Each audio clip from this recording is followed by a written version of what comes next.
Hi, ഇതിന്റെ video നമ്മൾ സംസാരിക്കാൻ പോകുന്നതെന്ന് വെച്ചാൽ ഗൂഗിൾ പേ ഉപയോഗിക്കാൻ അറിയാത്തവർക്ക് വേണ്ടിയിട്ടാണ്.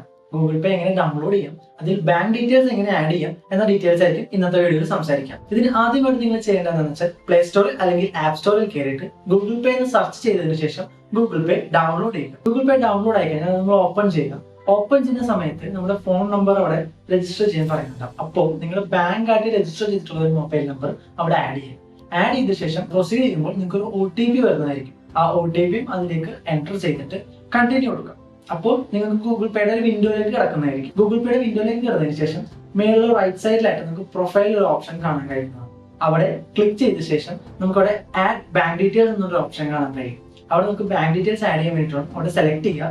സെലക്ട് ചെയ്ത ശേഷം അവിടെ ഒരുപാട് ബാങ്കുകൾ കാണുന്നുണ്ടാവും. അവിടെ നിങ്ങൾ ഉപയോഗിക്കുന്ന ബാങ്ക് ഏതാണോ അത് സെർച്ച് ചെയ്ത് കണ്ടുപിടിക്കുക, അല്ലെങ്കിൽ സ്ക്രോൾ ചെയ്ത് ഫൈൻഡ് ചെയ്യുക. എന്നിട്ട് അത് സെലക്ട് ചെയ്യുക. സെലക്ട് ചെയ്ത ശേഷം നമ്മുടെ ഫോണിൽ നിന്ന് ബാങ്കിലേക്ക് ഒരു SMS പോകുന്നതായിരിക്കും. അതിനാൽ SMS പോകാൻ വേണ്ടിയുള്ള ബാലൻസ് ആ ഒരു രജിസ്റ്റർ ചെയ്ത മൊബൈൽ നമ്പറിൽ വേണ്ടതായിട്ടുണ്ട്. ആ ഒരു SMS പ്രോസസ് കഴിഞ്ഞ് വെരിഫൈ ചെയ്ത് കഴിഞ്ഞാൽ നിങ്ങൾ നെക്സ്റ്റ് ചോദിക്കാൻ പോകുന്നത് ബാങ്കിന്റെ ഭാഗത്ത് നിന്ന് കാർഡ് ഡീറ്റെയിൽസ് എൻ്റർ ചെയ്യാൻ വേണ്ടിയിട്ടായിരിക്കും.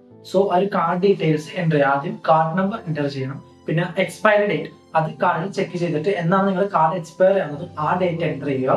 പിന്നെ ബാക്കിൽ ഒരു 3 നമ്പർ കൂടി ഉണ്ടാവും, അത് താഴെ ആഡ് ചെയ്യുക. നെക്സ്റ്റ് വരുന്നത് നമുക്കൊരു പിൻ സെറ്റ് ചെയ്യാൻ വേണ്ടിയിട്ടാണ്. അത് ചിലർക്ക് 4 പിൻ ആയിരിക്കും, ചിലർക്ക് 6 പിൻ ആയിരിക്കും. അതായത് നമ്മളൊരു ക്യാഷ് ട്രാൻസ്ഫർ ചെയ്യുന്ന സമയത്ത് നമ്മൾ എൻ്റർ ചെയ്യേണ്ട ഒരു പാസ്കോഡ് ആണത്. സോ അത് നിങ്ങൾ ഓർത്ത് വെക്കുന്ന ഒരു പാസ്കോഡ് എൻ്റർ ചെയ്യുന്നതായിരിക്കും ഏറ്റവും ഉചിതം. സോ അത് എൻ്റർ ചെയ്യുക. അങ്ങനെ എൻ്റർ ചെയ്ത് കഴിഞ്ഞാൽ നിങ്ങളുടെ ബാങ്ക് ഡീറ്റെയിൽസ് ആഡ് ആവുന്നത്. ഇന്നത്തെ വീഡിയോ നമ്മൾ സംസാരിച്ചത് എങ്ങനെ നമുക്ക് ബാങ്ക് ഡീറ്റെയിൽസ് ഗൂഗിൾ പേയിൽ ആഡ് ചെയ്യണം. സോ ഇനി നെക്സ്റ്റ് വീഡിയോയിലേക്ക് വരുമ്പോൾ നമ്മൾ നെക്സ്റ്റ് സ്റ്റെപ്പായിട്ട് ക്യാഷ് എങ്ങനെ ട്രാൻസ്ഫർ ചെയ്യാം, എങ്ങനെ ഈ QR സ്കാൻ ചെയ്യാം എന്നുള്ള ഡീറ്റെയിൽസ് സംസാരിക്കുന്നതായിരിക്കും. സോ ഇതുപോലുള്ള ഇൻഫോർമേറ്റീവ് വീഡിയോകൾക്കായി ഞങ്ങളുടെ കമ്മ്യൂണിറ്റിയിൽ നിങ്ങൾ ജോയിൻ ചെയ്യുക.